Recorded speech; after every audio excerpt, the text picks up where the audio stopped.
Okay, there's that. Oh well, it seems I never quite know what the camera's going to do. Joe Paris here. I'm just in front of the downtown Lafayette Hostel, and there I'm stepping into the sun. I think you can see my new rose garden. This is, well, of course, we also have some other gardens over there. They're kind of in the sun and the shade there.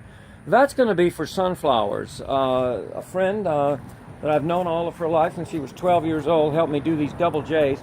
In the shade, you can't see it here, but in the sunlight, you can see not only my shadow, because I'm so aware of where the camera angle is, but you can see the darker earth that's been placed into a wood chip base.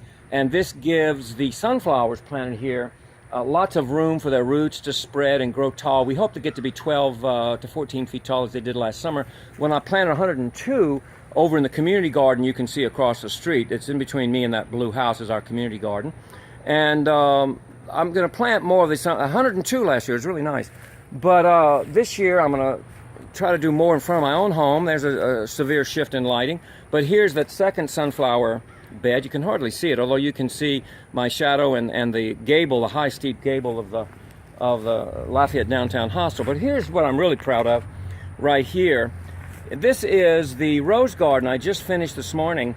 It's the first 2 of 4. You can see there's room in between the 2 ends for 2 other roses to be placed. And of course, as you do with most roses, if you want to take care, you make little volcano type structures. You place the rose in the middle and then put that little poofy part around the rose base. So with all the rain that falls right into the trough right there. And and when you water a rose, of course, you water it in the trough and not directly on the rose, and it has a lot of room to drain. Roses don't like wet feet.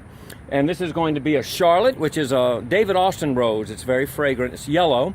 And then here we have something that David Austin is sort of David Austin's version of Mr. Lincoln, which, as those of us who love roses know, is a very fragrant red rose, deep red rose.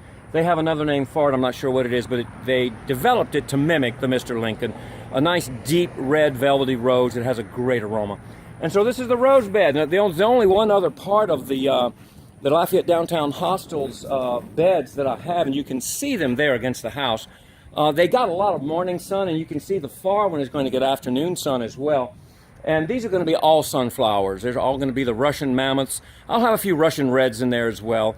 So they'll be a little shorter, maybe 4 feet to 6 feet tall, whereas the Russian mammoths are all going to be 8, 10, 12. If I'm lucky, maybe another 14.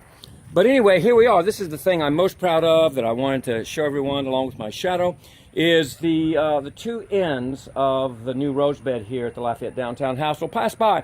I have fresh coffee every morning. I'm up from about 6 to 9 dealing with guests here and just getting my day in order. Then I'm off running errands or doing other things. But come on by, and I've passed 3 minutes.